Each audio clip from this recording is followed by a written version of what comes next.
स्वामी विवेकानंद के बारे में भारत के युवा कितना जानते हैं? शायद बहुत कम या शायद बहुत ज़्यादा।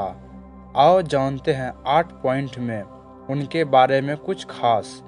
पहला पॉइंट, स्वामी विवेकानंद का परिचय। स्वामी विवेकानंद का जन्म 12 जनवरी सन 1863 को कलकत्ता में हुआ। उनका वास्तविक नाम नरेंद्र दत्त था। उनके पिता श्री विश्वनाथ दत्त का निधन 1884 में हो गया था, जिसके चलते घर की आर्थिक दशा बहुत खराब हो चली थी। मात्र 39 की उम्र में 4 जुलाई 1902 को उनका निधन हो गया।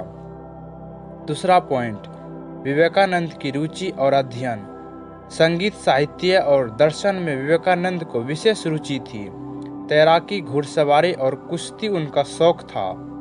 स्वामी जी ने तो 25 वर्ष की उम्र में ही Veda Purana, Bible, Quran, Dhammapada, तनख, Guru Granth Sahib, Das Kapital, पूंजीवाद, अर्थशास्त्र, राजनीतिक शास्त्र, साहित्य, संगीत और दर्शन की तमाम तरह की विचारधाराओं को घोट लिया था।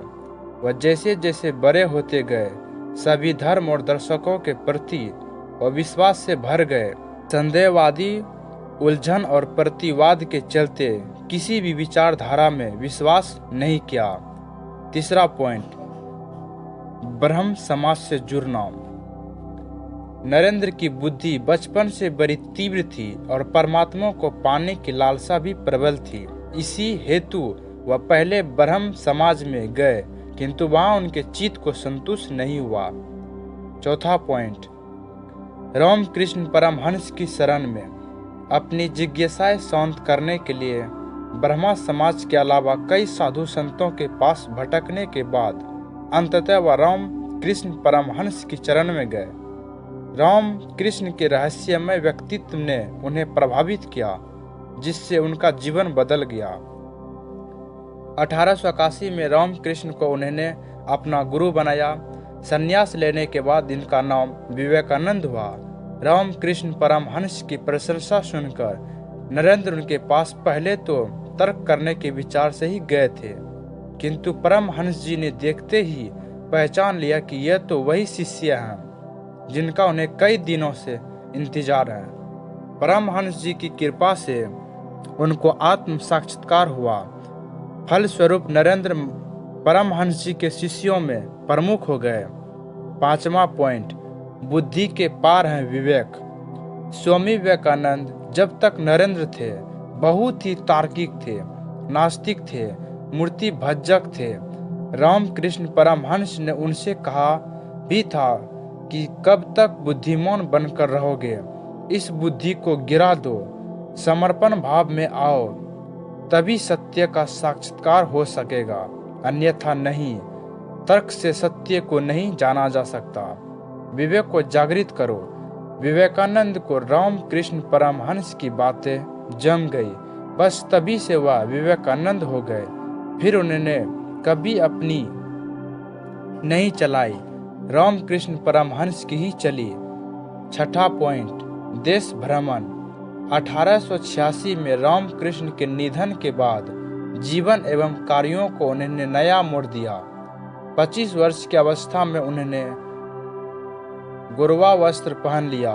तत्पश्चात उन्होंने पैदल ही पूरे भारतवर्ष की यात्रा की। गरीब, निधन और सामाजिक बुराई से ग्रस्त देश के हालात देखकर दुख और दुविधा में रहे।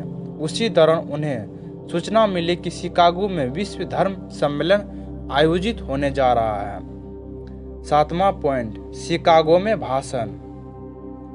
सन 1893 में शिकागो, अमेरिका में विश्व धर्म सम्मेलन प्रसिद्ध हो रही थी।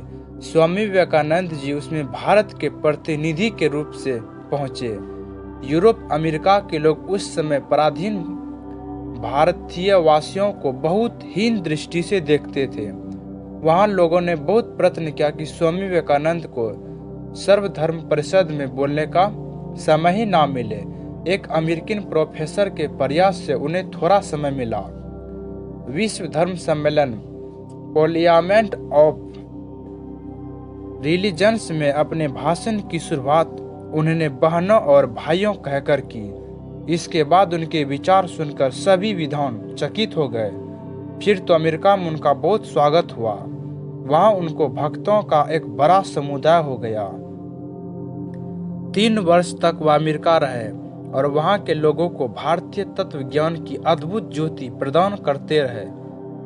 अध्यात्म विद्या और भारतीय दर्शन के बिना विश्व अनाथ हो जाएगा, यह स्वामी विवेकानंद का दृढ़ विश्वास था।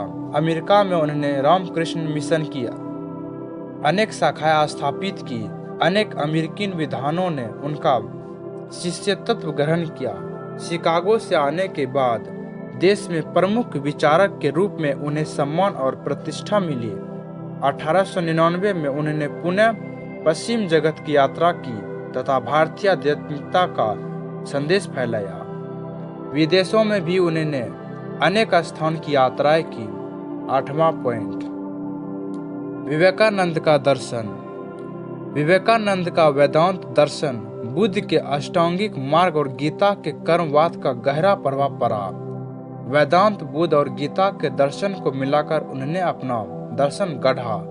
ऐसा नहीं कहा जा सकता, उनके दर्शन का मूल वेदांत और योग ही रहा। विवेकानंद मूर्ति पूजा को महत्व नहीं देते थे, लेकिन वह इसका विरोध भी नहीं करते थे। उनके अनुसार ईश्वर निराकार है। ईश्वर सभी तत्वों में निहित एक तत्व है। जगत ईश्वर की ही सृष्टि है। आत्मा का कर्तव्य है कि शरीर रहते ही आत्मा के अमर तत्व को जानना। मनुष्य का चरण भाग्य अमरता की अनुभूति ही है।